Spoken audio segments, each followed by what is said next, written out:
In today's video, I'll teach you how to hide likes on Facebook post. So first of all, open the Facebook. You can see over here, Facebook has been opened.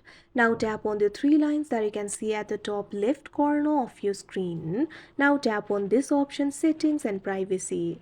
Now tap on the option settings. Now after you do that, you'll be led to the settings interface of Facebook. What you have to do is find this section for preferences. Right over here at second, you'll be able to find this option for reaction preferences. What you have to do is tap on it.